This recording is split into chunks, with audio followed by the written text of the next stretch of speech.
All right, the Lagos state government gave a mandate that Lagosians stay indoors for 2 weeks in order to curb the spread of the coronavirus pandemic. However, opposites seem to be the case as streets just look like normal. Traffic is still building up in some parts of Lagos. Markets are going about their business and people are walking and having exercises on the expressways. Now, aside from Lagos State, other states too, I think Ogun State and Abuja, you see lots of people on the streets, road, just moving on like nothing is happening. And our question is there really a lockdown? And do people truly understand the gravity of why the government is asking us to stay at home? Please, you can call us on 070-80668-014. You can also tweet to us at TVC Connect. Please hashtag YourViewTVC so we can read your tweets. All right, so we're seeing some pictures now of people taking advantage of the lockdown. That's Bagada Expressway, and there's see that going on. That's on the Ikorodu Road. Yes. People are doing exercise. Right. Obviously, there's nothing there that is social distancing. Yes.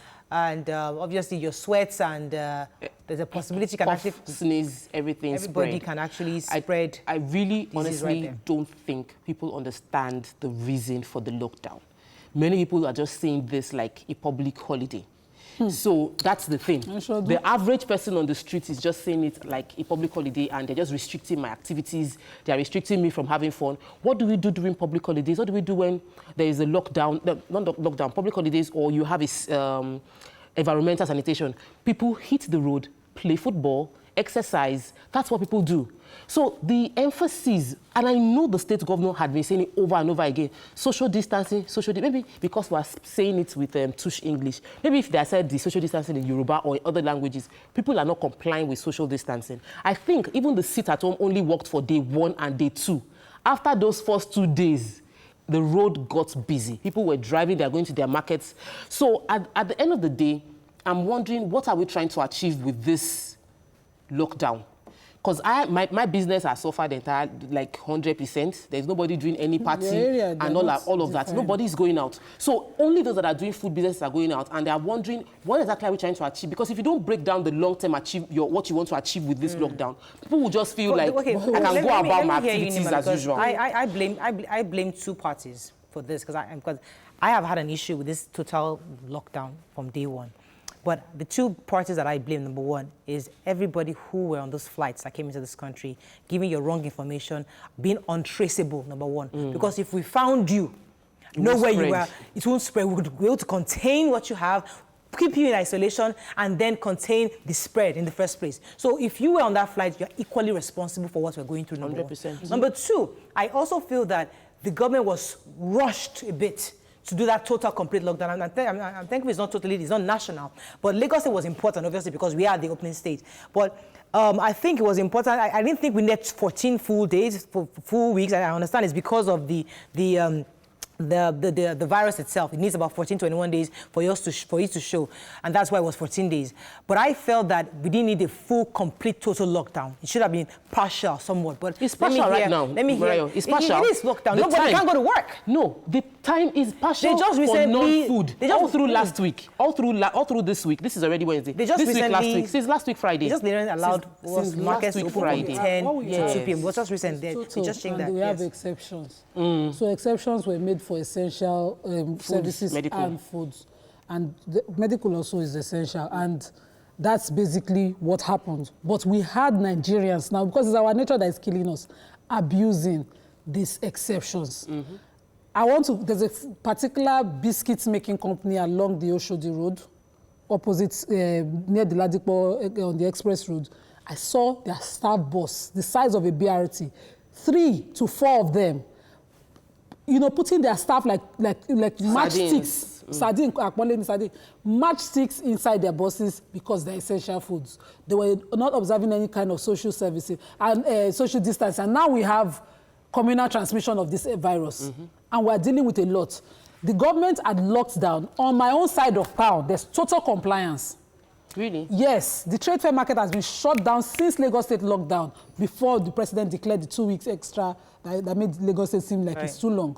And you can't even go into that market now. The market leaders are insisting that the bridge, which is supposed to be an easement for the people on Satellite Town and the people of, going through the market, is now a market property. So they are refusing to, they are collecting 500 naira daily from cars to make a U-turn in the Trade Fair Bridge. And I've been witnessing that the weeks. Let me just quickly drop all my details.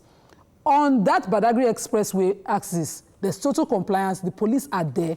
But you see people flouting it because police are collecting money from people all the way. This morning I drove on a different route because, the roads are free. You can predict that there won't be traffic. I went through the Festac Okota way. And from Okota to Isolo, you see Nigerians coming out from their houses because these are residential areas, abusing the social distancing rule and jogging and exercising in the name of working out. What do you take a 2-year-old, a 5-year-old child to go do? Let me take this call, for he's been holding for a while. Yakub, are you there? Yeah, Muriah. Thanks for calling. Go ahead, please. Yeah, thank you very much. Right now, I'm in Ogun State, C4 precisely. Muriah, I want to say something about what Topper said earlier about palliative measure that government are giving to people. He made mention that the Okada rider are paying their tax. Yes, it's the truth. Muriah, I can tell you for free today in Ogun State, if for precisely, we cannot be able to sleep and our 2 eyes closed. Why? Why? Because those of Okada people that does not see anything doing again, now they are now moving around in midnight, checking your house, telling you whatever you have at home, bring it out. If you don't bring it out, they will break your head or they will do all sorts of things to your wife. So, Morayo, the people that are telling us the old people should be able to get this food, not only old people, people that is working for daily bread, that they are stopped now. They were the people supposed, because insecurity now is now right in Ogun State. That is number one. The people that I saw them in television now, they show them doing exercises and all that. I wonder why they are doing that. Why? Because I don't think they watch Italy and other places that things are going further. But I watch international television, especially Al Jazeera. Morayo, if these people saw what happened in other countries, they will never do all these things they are doing. But I will blame police. Because police allowing them, even in the Infos here, the express road, they will collect money from the motorists and they allow them. If you see people inside Marwa 4-5, they choke themselves together. I always pity Nigeria. Thank you very much, Yakub. I think that's where we need to make that distinction. You see, I've spoken to a few people, and many feel that we are not Italy. Oh, it hasn't gotten that bad. So let me hang in there. How many people have died here? We don't need to lock down the state because of this. And it's the mentality that will push them to go out and exercise. And that's where I like the fact that Yakub is making us understand. People do not understand. Because yes, you watch international TV and you get the emotions. But here, you don't see that because you feel that nobody, how many people have died? So, Morayo, I understand that. I can't say they shouldn't exercise. People exercise, even these developed countries that are having these issues, they still allow exercising. It's a social distancing. You're not so close. Why are we three on this show? Is that there is enough space between each and every one of us walking, not the crowd. Number one. Number two, between week 4 and week 5, as at week 4, 82% of all the cases in Lagos were imported. But as at week 5, 45% of all the cases in Lagos were communal. What that means in plain English is that those people that were saying as at 2 weeks ago, it is a foreign disease. It is no longer a foreign disease. People that are having it now did not travel. 45% and above, about 45 to 50% of those that are having now had no travel history. So don't think that because I've not traveled before, I am safe. Don't think that because I've not gone anywhere, I am good. People having it now had no travel history. And so you don't feel, my neighbor did not travel. I did not travel. It's a disease of those that have come back from developed countries. I have a call from Ghana. Local. Good morning. Are you there? Good morning, Mario. Morning. Go ahead, please. How are you? I'm a first-time caller. Welcome to the show. Well, I'm excited to talk to you, ladies. I've been trying to get through all this time. Good to have you. This your Almighty. Amen.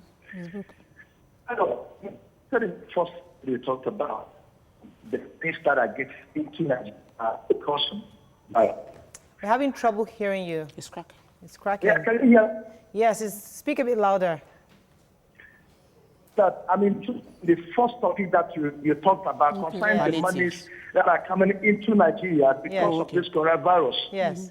My problem is that our leaders, we have bad leaders, and I'm totally in support of what you say.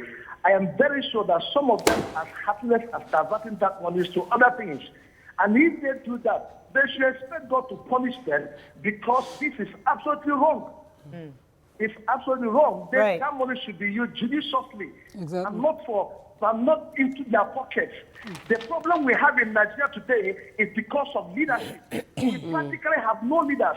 They are heartless. They don't care about beyond leadership. And I pray that the Almighty God will see all of us through in Jesus' name. Chris, this is beyond leadership. Let's go on a quick commercial before we come back, because we'd like to open our phone lines to Nigerians. We'd like to hear, not just in Lagos State, across, are people observing social distancing? Even if there's a lockdown in your state, are people actually understanding what's going on and then keeping to themselves at home?